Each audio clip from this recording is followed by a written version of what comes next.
Namaste, सबैजना के छ खबर?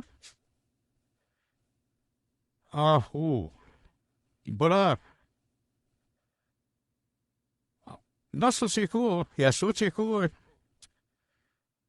अनौठो घटना नेपालमा घट्यो त फेरि घटना भनेर ज्यान धनको क्षति होइन राजनीतिक घटना अहिलेसम्मकै नेपालको इतिहासमा सबभन्दा छोटो समयमा मन्त्री भएर या गृहमन्त्रीको पद सम्हालेकाहरूको मध्येमा चाँडै नै नैतिकताहीन भएर नैतिकताको लागि हुने राजीनामा दिने एउटा युवा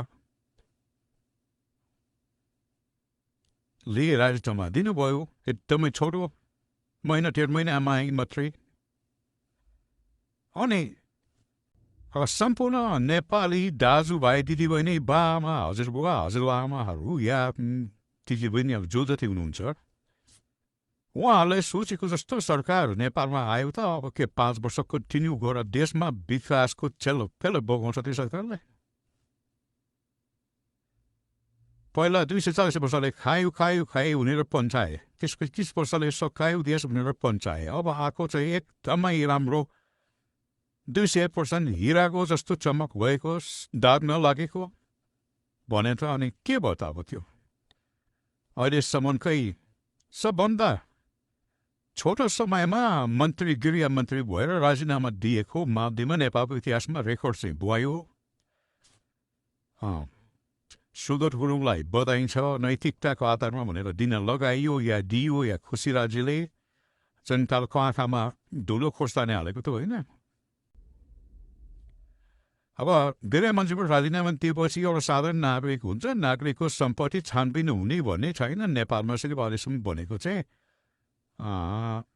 भ्रष्टाचारमा समेत भएका राजनीतिमा लागेका पार्टीका नेताहरूले खाएको सम्पत्तिमा छानबिन हुने भन्ने थियो अब सुदन गुरुङ शुद्ध नेपाली भयो अब उसलाई कुनै राजनीतिक पार्टीसँग सम्पर्क भएन अब उसले खाएको या लुकाएको या जसरी पनि राखेको धन अब उसको कुरा निक्लिँदैन मिलिनु पऱ्यो जब अरब 2-3 अरब 2-3 करोडको चाहिँ के अरबको सम्पत्ति भएपछि अब राजनीति किन गर्नु पऱ्यो 36 वर्षको उमेरमा 3 अरब 2 अरब समथिङ कमाइ के अरे अब पुगिगयो नि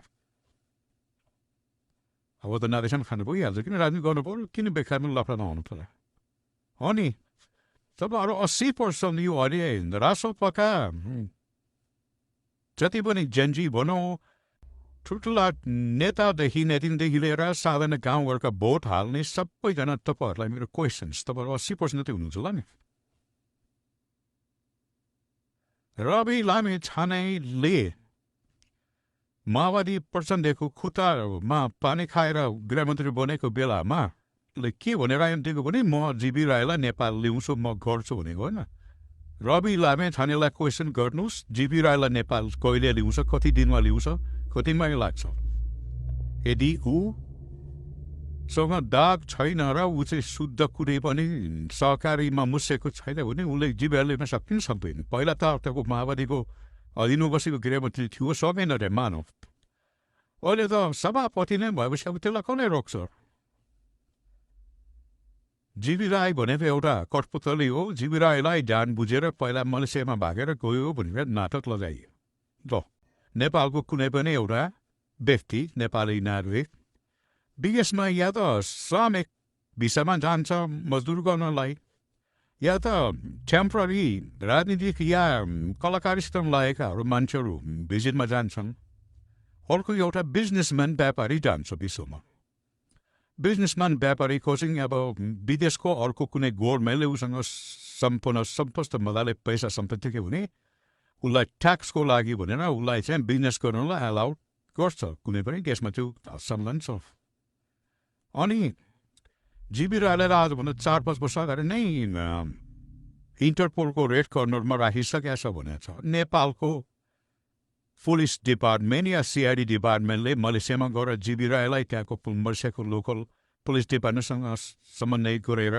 नेपाल ल्याउन सक्दैन त्यो त ल्याउने अधिकार छ नि कुनै पनि देशबाट भएको अपराधी भगोरालाई इन्टरपोलको सहयोगमा जहाँबाट भएको त्यो देशमा लान सक्ने प्रावधान छ नेपालले त लिन पनि सक्दैन अनि जीवी राई भागेर मलेसिया गएको भए ऊ समेत भिसामा त गएर काम त गरेको छैन होला त। टुरिस्ट भिजा भिजिट भिसामा बस्नको लागि उसलाई रिन्युअल त्यहाँको सरकारले किन चाहिँ मान्यता दिइरहेको छ? टुरिस्ट गएको भए त्यहाँको सरकारले धेरै नाफा फाइदा त हुँदैन। अनि अर्को कुरा, ऊ बिजनेसमा गएको छ भने उनले बिजनेस जहाँ उसले लगानी गर्यो लगभग 3-4 अरू कुरा गर्दाखेरि त्यहाँ उसलाई 100-200 मजदुर पनि चाहिन्छ, कामदार पनि चाहिन्छ उसको कारखाना फ्याक्ट्रीमा। अनि ऊ लुकेर बस्यो भने पत्तै लागेको छैन भन्ने कुरा हुँदैन। जीवी राई मलेसियामा होइन, इन्डियाभित्रै छ। इन्डियालाई कुनै भिसाको उनी ऊ भएन। यी नै पहिलाका 3टा पार्टीका टाउकेहरूले, यो रवि, यो 4 पार्टीका टाउकेहरूले सारा सहकारीको पैसा मिलेर बाबरे बारेर खाएर जीवी राई त्यतिखेर एउटा सिग्नेचर चल्ने पोजिसन पदमा थियो र उसलाई तिमी पनि यति लिएर जाऊ, त्यहाँ बस 2-4 वर्ष मोज गर भनेर इन्डियामा राखिएको छ। त्यही भएर सक्दैन। तिमी अरू राष्ट्रपतिका या अरू कुनै विश्वमा रहेका सम्पूर्ण नेपालका सिटिजन, नेपाली सिटिजनहरूले रविलाई मात्रै क्वेसन गर्ने, बालेनलाई अलि छुट्टै लिउँ। अलि ऊ भर्खरको नयाँ उसलाई त्यो एउटा मेयरबाट पदमा पुगेको जीवी राई काटो है, बालेन अर्कै लटमा थियो, उसलाई त्यतिखेर मसिनी कुरा भएन। ओन्ली रविलाई क्वेसन गर्ने, जीवी राई नेपाल कहिले आउँछ, सहकारीको हजारौँ आमा दिदी बहिनी दाजुभाइ दिदीहरूको, मजदुर व्यापारी, सानो व्यापारीहरूको प्रत्येक दिन आफ्नो बच्चालाई खाना राउँछ नखाएर लुगा लाउन नसकेर प्रत्येक दिन जम्मा गराएको सहकारीको पैसाको लागि छानबिन हुन पर्यो। अब सुल्तान गुरुङलाई भन्ने कुरो त एउटा नाटक मात्रै छ। उसलाई अब सरकार ढल्छ कि भन्ने आपद विपदले या 3 पार्टीका रहेका मिडिया या लयर या अदालतले सबैले चाहिँ अहिलेको बालेनको सरकार ढाल्ने प्रयास गरेपछि बलेको बकरा बनाइएको हो सुल्तान गुरुङलाई। उसलाई अब फेरि पछि म छानबिन भएर फर्केर आउँछु भन्ने कुरा सुनिन्छ। त्यो आउने कुरा दिने कुरा हो। अब क्वेसन अरू विकासको कुरा होइन, पहिलेका मरेका घटनालाई उतार्ने कुरा होइन। सम्पूर्ण विश्वमा रहेका नेपालका नागरिक बोकेका सिटिजनहरूले या विदेशकै सिटिजनहरू लिएका नेपालीहरूले पनि नेपाललाई माया गर्नुहुन्छ भने मिडिया, सोसियल मिडिया मार्फत रविलाई नेसनको फेसबुकको पेज के छ, कहाँ छ, सबैले चाहिँ कमेन्ट गरेर जीवी राई नेपाल कहिले आउँछ त्यो मात्रै क्वेसन सोध्नुहोस्। नेपालमा विकास गर्ने, यो बजेट गर्ने, विदेशीको लाई के अरे नागरिकता ल्याएकोलाई नेपाल नागरिकता दिनहुने त्यो सबै पछि लगायो। सबभन्दा हालको जरुरी भनेको सहकारीको मुद्दालाई सल्भ गर्ने। यदि त्यसमा रवि दोषी पाइएन भने उसलाई फेरि सबैले चाहिँ मान सम्मानले सल्युट गरेर फेरि 10-15 वर्षलाई त्यो पार्टीलाई सरकार दियो। अर्को कुरो,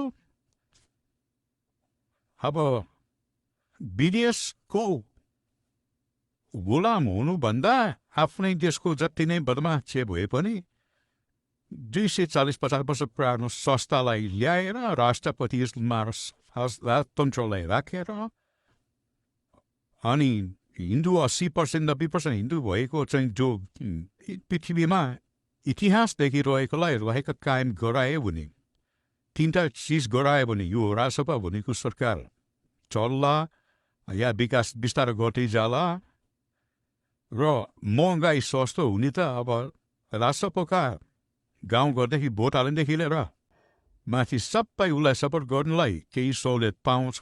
ऋण, धन, विदेश जान पढ्न पठाउन, व्यापार गर्न, ट्याक्स भर्न, बाँकीका सबैलाई छैन। यो सबै पछि लुट्ने कुरा हो।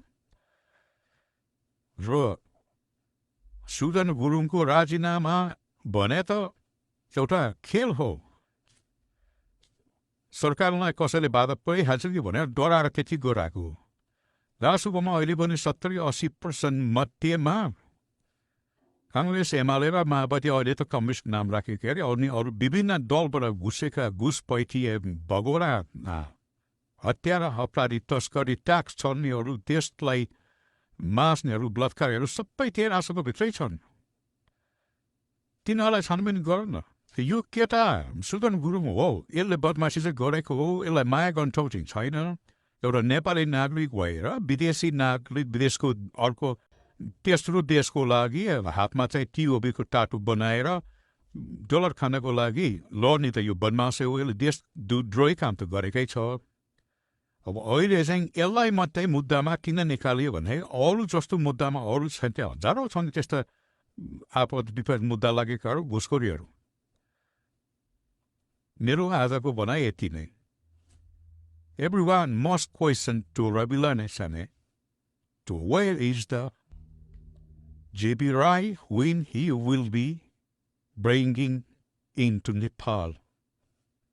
सरकारीको पैसा कोहीले कति महिनासम्ममा कहाँ मासेको छ कसले चलाएको छ अब 100 भनेन भनौँ 25% सरकारीको पैसा फिर्ता ढुकुटीमा गयो भने पनि ती मानव जसको अब एउटा साधारण सानो व्यापारीको 20,000 थियो भने उसले 2,000-5,000 त पाओस् कमसेकम. त्यो मेरो क्वेसन गर्ने रविलाई सबैले बाल इन्कट दियो त्यसलाई पनि थाहा छैन यो सबै के काम नहुँदाखेरि. अनि यसले यो रविले यो जीबी राईपट्टिको सुल्झाउन सकेन या मुर्दा जिन्दो मान्छे भेटाएर ल्याउन सकेन भनी तँ नेपाली गदा सादा खाते नि कुकुर्नेहरूले राजसभामा लागेर रविको मूत्रलाई चाहिँ जलपानी सम्झेर खाएर बसिराख. रविले बारेनलाई धरामा चढाउने माथि अनि तल भुइँमा जा उसले माथिबाट मूत्र विसर्जन गरिदिन्छन् अनि त्यही जल सम्झेर जीवन बाँचिराख. धन्यवाद. नमस्कार. ल.